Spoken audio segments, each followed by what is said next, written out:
Hi everyone, it's Michael, and it is already time for the November 2018 Orchid Collection update. This month has yielded some really beautiful changes. There's actually not that many plants that have something super interesting going on. I will show you the ones that do, but the real change has taken the shape of my system. So I have completely reworked everything because I got reverse osmosis installed, and it has made all of the difference, you guys. And it's weird because my plants weren't suffering before, or at least not in any outward way. But now that that obstacle has been removed, that hard water has been taken out of the equation, they are all just starting to really accelerate and develop more efficiently. So I can't wait to share that with you. I'll show you the exact system, but just to give you a snapshot of exactly what happened, I had the lovely people from Culligan come out. They installed reverse osmosis. The cost of it is $40 a month. It's a subscription service. You can buy the system outright for $1,800, but it doesn't include any service, and every time they do have to service, it costs like $200. But if you do the subscription service, they'll move it for you if you have to move. They will service the filter. They'll take care of everything for you included in the monthly subscription. So just where I'm at right now, it makes more sense. But if you're considering something like this, I would strongly advise that you just do it. It has made all the difference, not just for my plants, but for our personal hydration here. My husband and I are drinking so much more water because it doesn't taste like garbage. So I want to show you exactly how much this change has impacted everything. And it's not just the fact that I'm flushing and watering with cleaner water, because reverse osmosis brings the TDS down to somewhere around 35, which is fabulous. But the other impact it has had is I can't believe I overlooked this. You guys, I haven't been using a humidifier since around maybe April. And the reason is the water here is so hard that even when I was using water from my zero water, when it was filtered, the mineral buildup was happening so quickly in the humidifier that it kept breaking humidifier after humidifier. So I got another humidifier, and having this very minimal TDS water has empowered me to use one again, and that has made all the difference. So let's just go ahead and look at all of the new resources I have in my grow environment, and then we'll talk through the plants one by one. All right, you guys, so here it is. This is the tank, this is the system. It's actually more sizable than I thought it was going to be. It's taken up quite a bit of our very limited space, but I don't mind because water is life. Now, if we go up top, here's the interesting thing. Ordinarily, they have to screw in or drill directly into your countertop. Sorry, it's messy in here, guys. Don't judge me. They usually have to drill directly into the countertop, but they have this option here for people who are renters, which I really appreciate. So rather than drilling, it's called a puck. So you just place it right on your countertop, and you turn on the water, and that's tap water. And then when I press this button and it turns blue, it gives me reverse osmosis water. I don't want to waste any water, so I'm just going to turn it off really quickly. Now, as we migrate downward, you can see my new pride and joy, which is this beautiful ultrasonic humidifier. You guys, could she be any more fantastic and impactful? This thing will take the humidity in my apartment all the way up to 70%. It was $60. I bought it off of Amazon. I'll link the exact humidifier below, but it is so phenomenal, and I'm so happy because, again, the mineral content in the water is so much smaller that I can actually use this without fear of breaking it.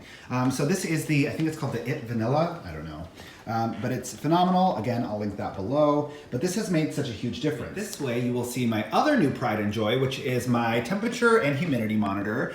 What I like about this one, and I will link it below as well, is that it tracks the high and the low of humidity and temperature. So like I was saying, it gets up to 69% humidity in here with that new humidifier. And the temperature will go all the way up to 75.4 and then bottom out at 68. So this is great to offer insight in terms of reblooming, things like, especially like Phalaenopsis, because they have to have that temperature drop. But it's really giving me some insight into why the plants are doing what they're doing and what I might need to manipulate or change to make them do things differently. All right, my friends, let's get in there and start chatting.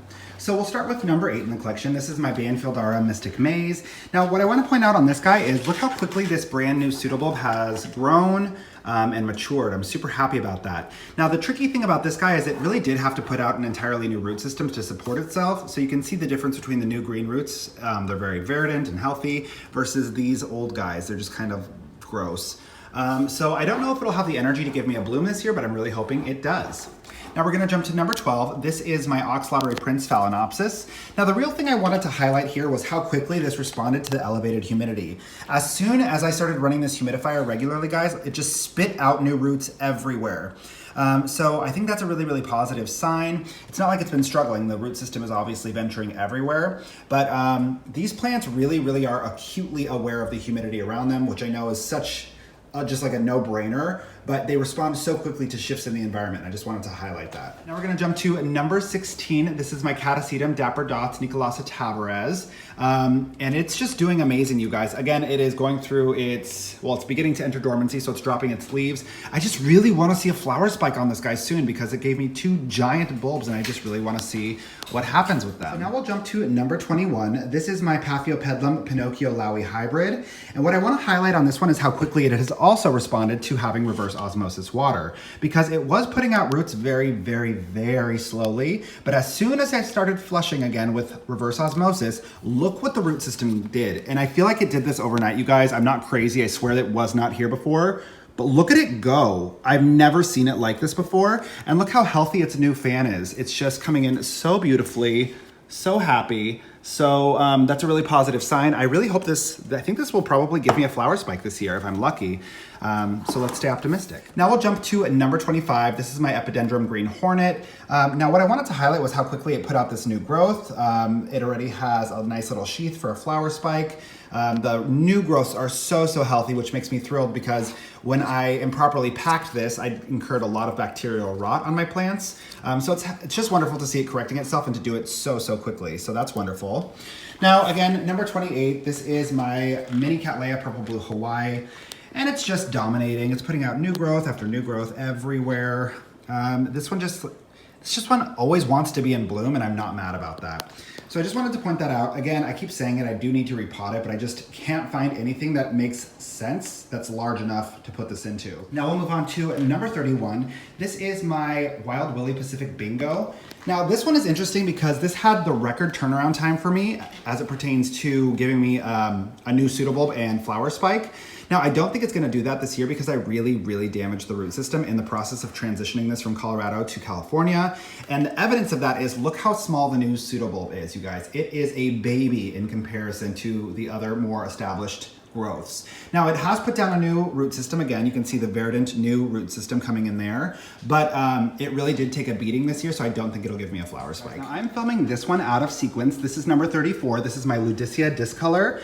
And the reason I'm filming it out of sequence is because I didn't want to disturb it from where it is. I've been allowing it to just hang here on the wall and grow pendant, and it seems to really like that. So you can tell it's putting out new growth after new growth after new growth. It is just happy as a clam over here. But what's really lovely and the most exciting thing to me is there's a flower spike coming in. So I know that the Ludicea discolor is not known for its flowers, but I don't know exactly, I've never known how challenging it was to reflower. I've never known much about it. So I'm just really excited to see what these flowers look like in person, to really get a feel on them. And I'm kind of surprised because it's like, I don't know, this doesn't seem like a fully realized plant to me, so the fact that it has the energy to do this is really remarkable. You guys, my husband is such a good sport. He came home from work for lunch and I made him go upstairs so I could finish filming quietly. Justin, say hi to everybody.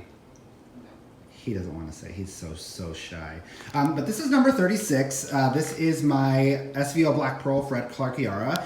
And just damn, you guys, look at it in comparison to its previous year's growth.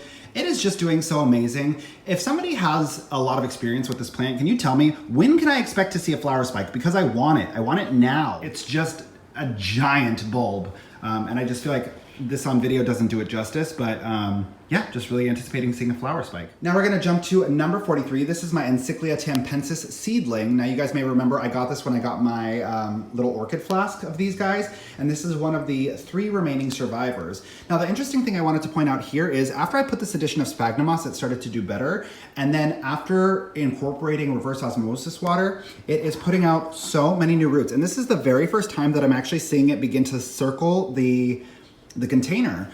So I think it's actually growing its own independent root system for the first time since I've had this plant. I think in the past it's just been relying on its old root system, which is really wonderful because I feel like maybe this will start to gain some momentum and actually do something for me. So now we're gonna jump to number 48. This is my Cymbidium Murasaki sinense. And this is just happy as an MF clam, you guys. It just, look how the pseudobulbs are completely plump and round. They're super happy. They were at one time super desiccated. And this new growth is coming in, hashtag unbothered. It is so happy.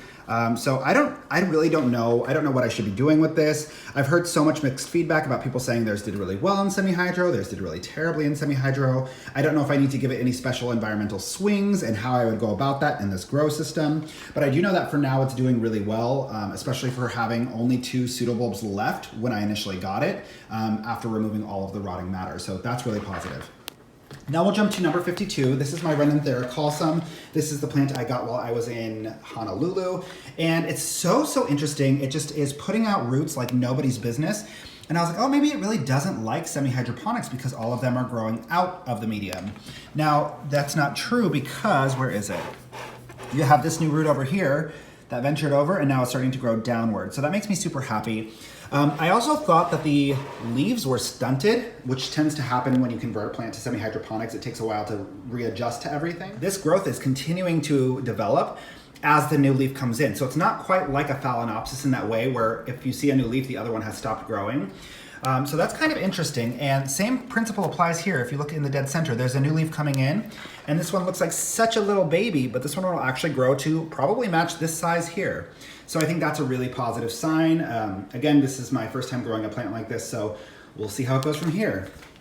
Now let's take a look at my Dendrobium hibiki. This is my husband's birthday gift for me for my 31st birthday. And this one, y'all, it just is not taking to this as kindly as some other plants. It just keeps dropping leaves. It does not seem thrilled about it, but the hope that I have is that all of these green tips, all of these aerial starts will venture their way down and adapt. Now, I was watering this with that tap water for a while and you can see the result of it. Look at all of that mineral buildup. So I'm hoping that with the addition of reverse osmosis water that this one will really rebound, but I haven't seen as clear of an indication that that will be the case as I have with other plants. Now we'll go from number 53 to number 54. This is my Cattleya, Volcano Prince. It's a Laleo Cattleya, forgive me. But I made a prediction when I first got this that it would do just as well as number 28. And boy, oh boy, am I right. It's following the exact same trajectory that I thought it would. Look at how well all of these new little starts are branching off of the old root system. And it's happening everywhere throughout the container. So this guy is just getting ready to really hit the ground running. And I can't wait to see it once it is doing that. It's gonna be nuts, you guys. I can't wait to see this in bloom. Now, lastly, I have a new addition to the orchid family, which I took from my mom. Now, it's funny, my mom's favorite number is 5. She loves the number 55, any variation of 5. So I really wanted to make sure that I had her represented at a specific figure in the orchid collection. So please welcome to the collection number 55. This is a Phalaenopsis from my favorite orchid in my mom's collection. I call it Funfetti Phal because it is this beautiful white Phalaenopsis that is speckled and punctuated with these lovely pops of pink, just like pink polka dots everywhere. It is absolutely gorgeous. Now I came home and it was kind of serendipitous. I was like, Mom, where's my favorite orchid? And she was like, oh, unfortunately the mother plant died, which I had been warning her about because I was like, you can't let the keikis grow too much on a Phalaenopsis because they can start to drain the mother plant. And that's precisely what happened. So the mother plant died, but my mom snatched this up and repotted it, and I was like, do you mind if I just take that as a part of my collection because it's my favorite? And she was nice enough to say yes. Well, technically she only said yes because I told her it would be number 55, and she was really intrigued by that figure. So this one is doing really well. You can see it had a flower spike starting, but I doubt that anything will become of that now that it is adjusting to semi-hydroponics. So we'll see how this goes, but I think it will do really lovely. All of my Phalaenopsis are doing phenomenal in Los Angeles, so we'll just see how this develops. And with that, you guys, that's pretty much it. So as always, if there's a specific orchid in the collection that you really want an update on, just go ahead and ask me in the comment section. I'll make sure I do it in the coming month. But I am having a wonderful time. I'm really looking forward to seeing what happens with all of my orchids now that the humidifier is in check, now that the water's in check. I think that I'm gonna see a lot of really rapid momentum developing quickly. So stay tuned. I love you guys so much. If you have any questions, concerns, or feedback, go ahead and leave it in the comment section below. Don't forget to click subscribe and have a beautiful rest of your day. Bye, guys.